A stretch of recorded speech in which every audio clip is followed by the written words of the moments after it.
weather forecast has been playing with us. It's been raining ever since early this morning. The road in the dark, it gets pretty dangerous. No. We're not doing this. Please keep down. Look, There was another tsunami hazard sign. there was a tsunami in 1964. 55 homes that were destroyed, 375 homes were damaged.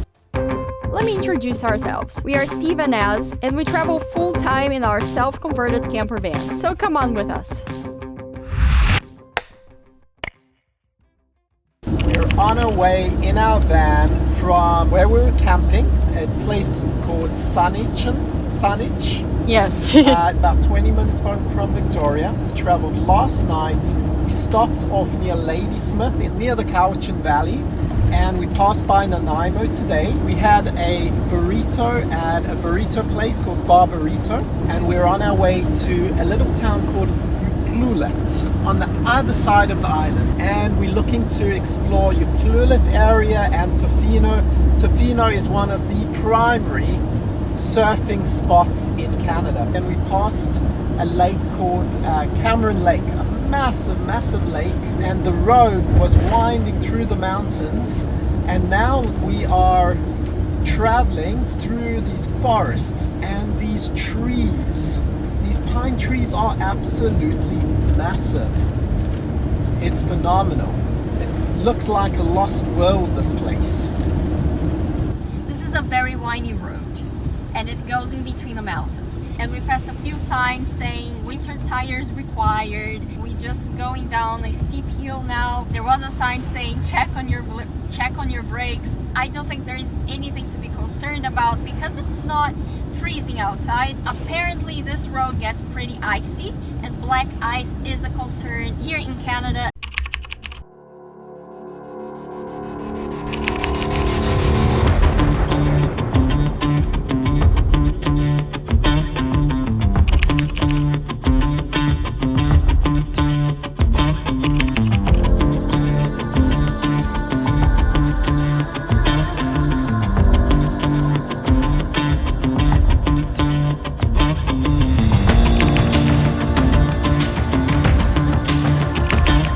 Driving through Port Alberni, we had to spend the night here because it got too dark, and the road that leads to Ucluelet, or Yuki as the locals call it, are very gnarly, and in the dark it gets pretty dangerous. Port Alberni has a population of roughly 17,500 people. Wow. It's the salmon capital of the world. There's about just over 17,000 people here, the population of Port Alberni. One of the unfunny facts of Port Alberni is there was a tsunami in 1964. 55 homes that were destroyed, 375 homes were damaged. Thankfully, nobody was killed. Nearby is actually the tallest waterfall in Canada. I think its name is Dalla Waterfall. As you can see, we're crossing a bridge here with the river. We are driving through some rocks and waterfalls. There were two waterfalls on the side of the road. One of them was gushing a lot of water down. We're driving and there's Sprout Lake on your left hand side. There's lots of forestry, there's waterfalls as on the side of the road, and as you can see it's really beautiful. Lots of forestry around, and you really feel as though you are getting out into the wilderness. This is either the lake or else the sea. No, this What is is the it? lake. This is the lake. Okay. On your left-hand side here is Spurred Lake, and if you look in the distance there's actually waterfalls going down into the lake from the mountain. Amazing. Quite amazing. It is pretty rainy and foggy today. Sometimes it feels like we are driving through clouds.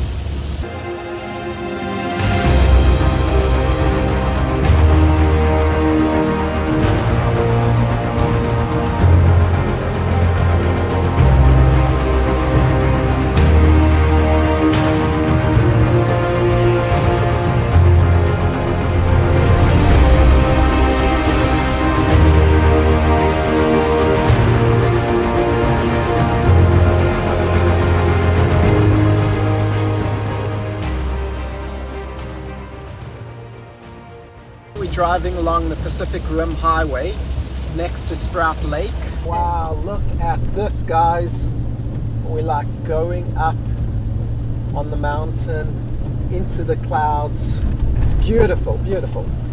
Anyway, so because this road is single lane most of the way, you've got to, if you're a slow vehicle, they say you've got to use a pull out because otherwise you'll get a whole queue of cars behind you.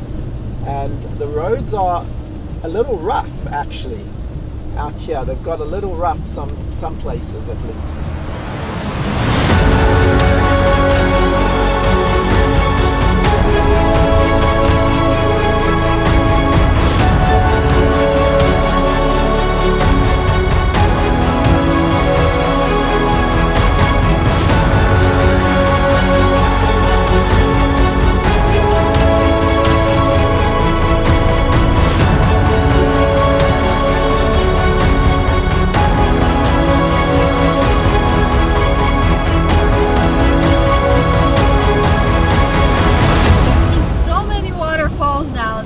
Even hard to count how many they were, and there's so much water with the waterfalls and the river on the side here on the right hand side.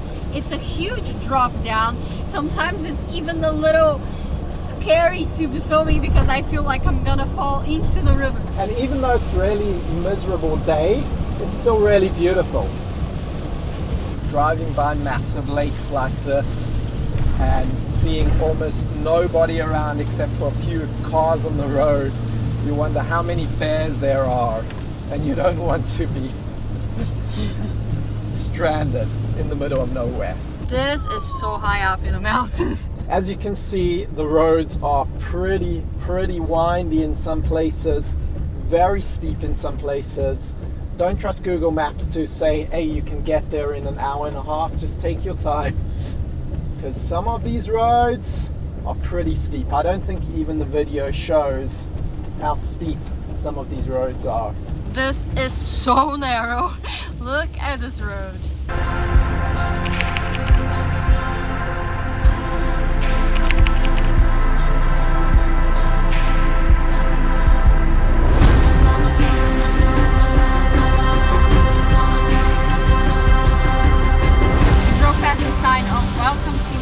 And it seemed like the rain got a little worse, and we came across 2 campgrounds that are closed.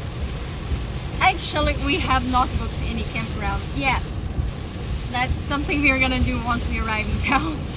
So we are entering the town of Ucluelet now.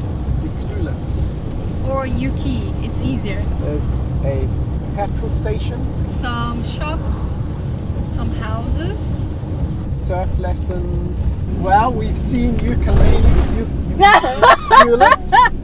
We've gone to Yuki, we've driven through Yuki, and we've seen a little campground there that we can self-check in. But now we're off to Tofino to look and see another campground that we hear is really good. Going to Tofino today was not on the charts, but I guess this was an interesting turn of events.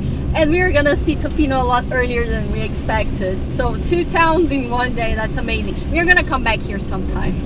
That at 30 more minutes drive. So we've arrived at the campsite, and look at that, we have the sea in the distance. Now we need to do the check-in. The weather forecast has been playing with us a little bit. It's been raining ever since early this morning. But it's not gonna stop us to come and see the beach, which is very accessible from the RV park we're staying at. So we're coming to have a look. Wow, look at this, Stephen. Does this remind you of Africa? Beautiful, beautiful. Look at this. Super gorgeous. Well, we can even have a look, walk here on the sand. We saw 2 guys who had been surfing with their shirts off, and now is not the weather where you want to be having your shirt off. It's pretty cool. Yes. But this is beautiful. I can see why this attracts surfers. So Tofino is one of the top surf spots in Canada, probably the top surf spot in Canada, partly because, as you can see, there's actual beaches and there's waves. For a long time, we believed that the whole of Canada had pebble beaches, but obviously we hadn't traveled enough. Tofino attracts tourists all year round because, of course, the sandy beaches, but also the not warm, but because of the mild weather. Compared to the mainland, this place is warm, okay? It's not super warm, but it's warm. And even though it's rainy and cool, it's still bearable, and we can still get around easily. We are in a little portion of sand. There is water on both sides, and we need to be careful. There's water there and water here.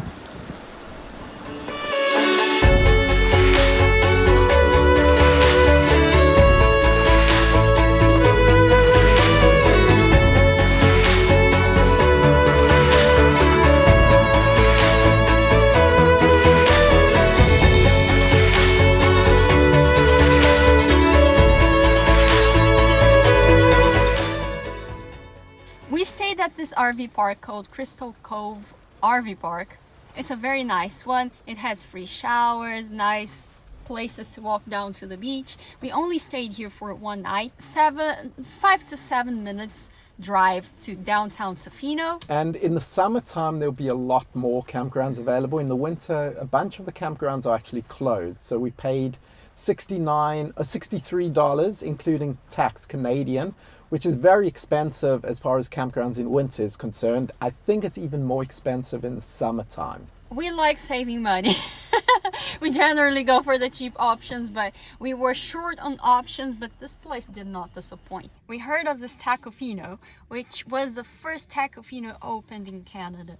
There are some in Vancouver, and this one here in Tofino is where it all started. Tofino. Yes. Tofino. Tofino.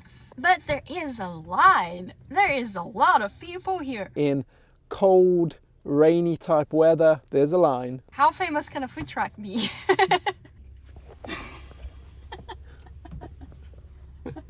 What's the deal with all the queues here? It's really good tacos. Have Yeah? you been? No, never. Look at how many shoes hanging on that cable. That is unbelievable. If you want some spare shoes, here's the place to find them. Probably every size in the book.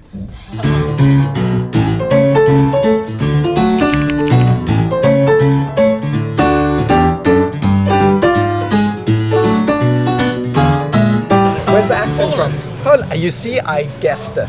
No way. What is our server's name? Litka from Poland. Very cool. I guessed. You see? Yeah, you were Where are right. you from? Originally South Africa. My wife's from Brazil. How long you been in Canada? 11 years. Wow.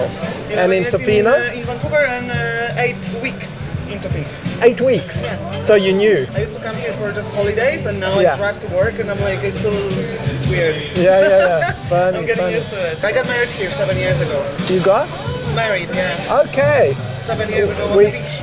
Pouring rain, high tide, everyone standing in the water like up to this. It's not Brazil, but it's beautiful. Yeah, it's rainy. Exactly, yeah.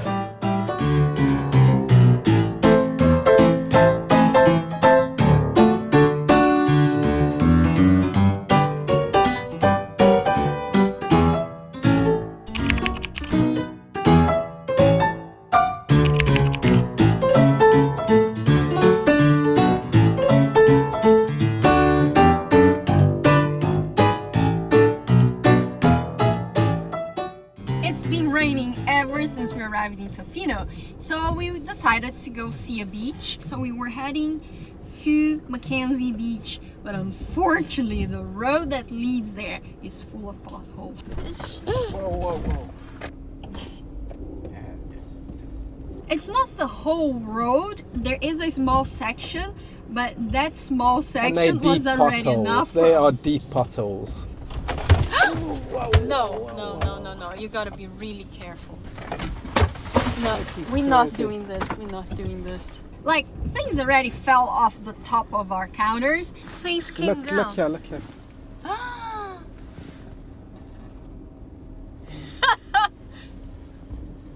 So yeah, we're going somewhere else. Our fruit basket came apart. And everything else fell on the floor. Oh my goodness. One of the first beaches you'll find as you drive down from Tofino area to Ucluelet is Chesterman Beach. And Chesterman Beach is a nice sandy beach, lots of logs along the beach. It was pretty rainy and dark, but still beautiful, even in the rainy and dark. The parking is right close to the beach, but you walk through a foresty area with really tall trees. It's really beautiful. Just across the road from Chesterman's Beach, there are some really nice houses, and some of them are B&Bs, other houses are just people living there. And right next to it, there was another tsunami hazard sign. Ever since we arrived here, we've been like, oh no, is there a chance of tsunami? Because it's been really rainy and really stormy. But thankfully, everything's fine.